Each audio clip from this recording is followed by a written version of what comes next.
the lonely chapter is a period in everybody's life where they start to do personal development or change or go to the gym, and they begin to become so different that they no longer resonate or can relate to their old set of friends, but they're not yet sufficiently developed or different that they've built their new set of friends. And they kind of get stuck in this middle section, this lonely chapter.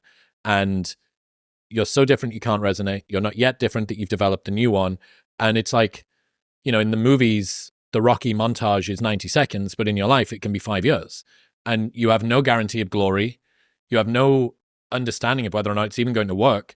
You're doing this thing, watching these videos on the internet, going to the gym, trying to dial in your diet, try this protein. Is it isolate, or is it concentrate, or is it pea protein, or do I have the maltodextrin, or do I have the dextrose? And am I supposed to do like push pull legs, or am I supposed to do German volume training? And you're doing all of these things, and you're meditating, or you're journaling, or you're watching these podcasts, and you have no idea if it's even going to fucking work. From the outside, especially in retrospect, this is the thing that gets missed with most people's origin stories. That in retrospect, it sounds like a unwavering belief that you were always going to make it.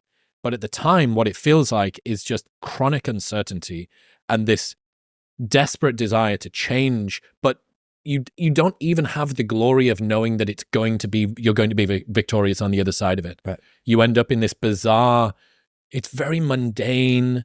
It's very sort of self-deceptive. It's like narcissistic, but in a sad way. You know, you're always thinking about you and about whether or not it's going to work. And then you don't have the people, and all of your friends are going, well, this isn't going to work this time. Or maybe the people that you're trying to be friends with don't even know who you are yet. And you're in this place, you're in this town in fucking bumfuck nowhere. And yeah, that lonely chapter, I think, is for so many people, especially the sorts of people that watch your channel or listen to podcasts like this one, it's a refuge for people in their lonely chapter. It's, oh, someone else thinks like me. Yeah. And they don't think like me in the northwest of England or in the northern parts of fucking Canada or Alberta, wherever it is that they live. And they find somebody on the internet that makes them feel less alone.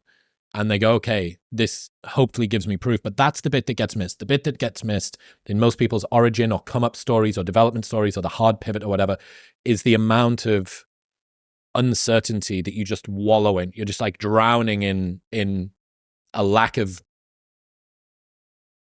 belief that this is even going to work. And yeah, I think that lonely chapter is like an important concept that more people should know. I can definitely resonate with that. I always tell people, like I've said it many times on my channel, like for those people, just because you're not happy with where you are, it doesn't mean that you can't change.